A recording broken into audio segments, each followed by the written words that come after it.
Republican presidential candidate, Senator Rand Paul, author of the new book, Taking a Stand, Moving Beyond Partisan Politics to Unite America.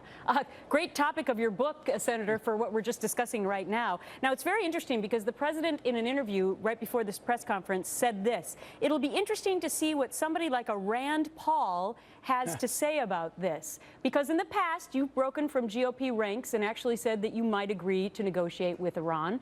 What do you think about this deal, then? You know, I continue to think that negotiations are better than war. But if I were negotiating, I think what we need is negotiations from a position of strength. And I don't think that releasing sanctions simultaneous to the beginning of the process is a good idea.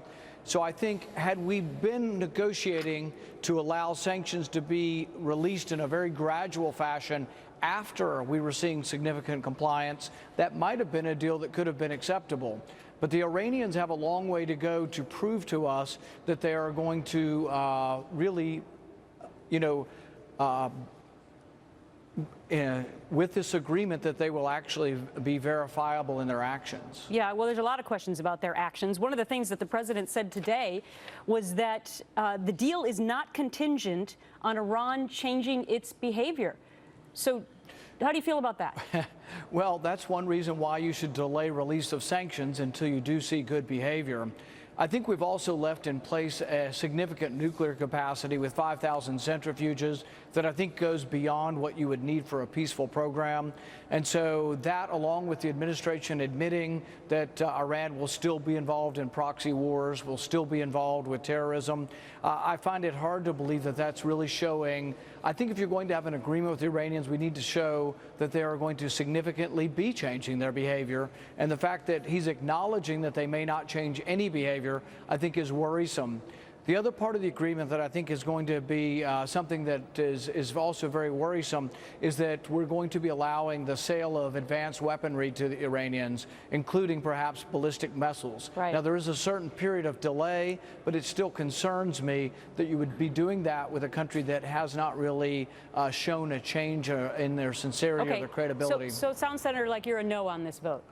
Yes. Okay. I want to also bring to your attention, because you probably heard it, there was another shout out to you today by President Obama with regard to the criminal nonviolent drug offenders, where he's going right now to release some of those. I believe it's 46 that he's granted a pardon to. Do you agree with him on that?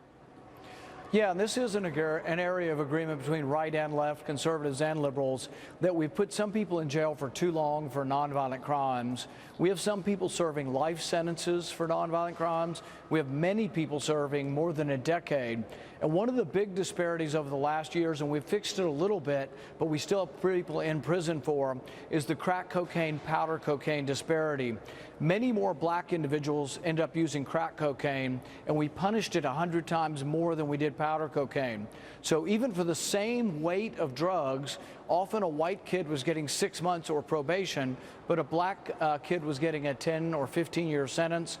The president's correcting some of that by commutation of sentences, which means he's saying they have served their time. He's not saying they were innocent. Right. This is something I do agree with, and I think he's doing the right thing here. All right, and you talk about reaching out to minorities specifically in your book as well. Senator Rand Paul, thanks for sticking around. Appreciate it.